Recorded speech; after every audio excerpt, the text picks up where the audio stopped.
Today we're going to go through communication milestones during the first 2 years. This is intended as a public service video. Its goal is to provide parents with the information that they need in order to monitor, nurture, and really encourage their young child's communicative potential. Each of the age groups we look at, we're going to look at 3 different areas to tell us how communication skills are developing. We're going to look at social engagement, attention to language, and communicative effort. So starting with that 7 to 8 month old. A baby of that age is a highly social creature. Some of the signs of social engagement are a baby lighting up, really engaging when spoken to, making strong eye contact, sharing a smile and a vocalization. Referencing back refers to looking back at somebody to help make sense of a situation, a baby playing with a toy and looking to see somebody else's reaction to what they have before them. And then there's imitating, beginning to do what they see others around them doing. In terms of attention to language, baby's been paying close attention to everything that the adults in the world have been doing. Anna, look! And what are those adults doing? They're doing a lot of talking. Yes. One of the first things baby is paying attention to and making sense of is often their name. Julian. When a baby this age hears their name, they should look up. In addition, if the baby has been introduced to and expected to follow commands with a gesture, come to mommy, give it to daddy. This is an age where they are able to follow those early first commands with a gesture. In terms of their own ability, their ability to communicate what it is that they want and need. Even before that first word appears, a baby this age is highly communicative. The signs of communicative intent are making strong eye contact, vocalizing, giving a general gesture in the direction of what the child wants. Now we're going to look at 12 to 15 month olds. What do we expect in terms of social engagement? A book. They engage in more reciprocal exchanges. One more? Longer so-called conversations back and forth. They initiate more. The all-important point emerges. That's a way to direct somebody's attention elsewhere. They also are in a position to understand another's point. They can follow their mother's point to another activity as well.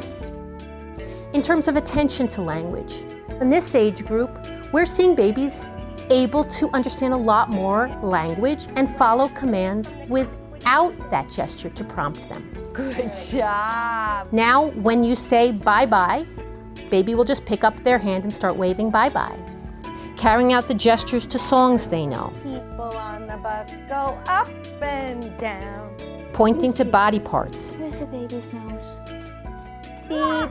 Yeah. In terms of the baby's own ability to communicate, it's a very, very clear communication when a child points at something that they want. And now, parents have been waiting a long time for this. Dad's on the phone. Yeah. Often, those first words also appear. Now we're going to look at 18-month-olds. In terms of their social engagement, these are kids who now are not only engaged and imitated and initiating, they're pointing and directing people's attention elsewhere, and they're using that a lot to show. See my blouse? Showing is a really social skill. When you demonstrate to somebody, oh, look over there at that train that's going by, or the dog, and look back at a parent, you're initiating a real social exchange. In the area of attention to language, the toddler can follow many and more complex commands. The toddler has the attention span at this point to engage with a picture book and go back and forth reciprocally with the adult, pointing out the things that are labeled or things of interest. In terms of their ability to communicate, we have words to indicate wants. You need bubbles. Those same words will now also start to emerge in terms of pretend play. Oops, ouch. They'll try to narrate, maybe start to make the sounds of the baby sucking or the car moving. We're getting vocalization coordinated with pretend play.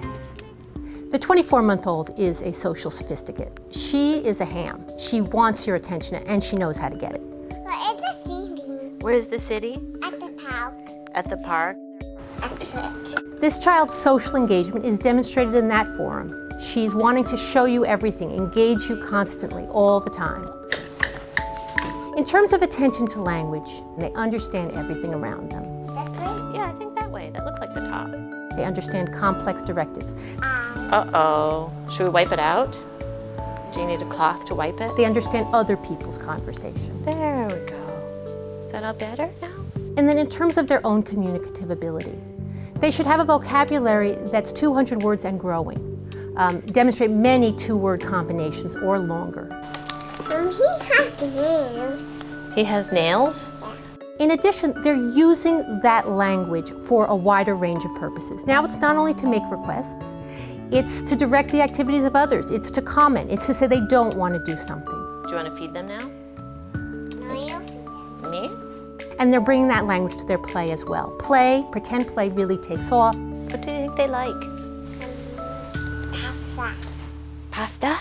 Look how far our toddler has come in 2 years. We've clearly seen that those first words don't emerge out of the blue. Bubble. There are many things we can monitor along the way to feel assured that things are going in the right direction.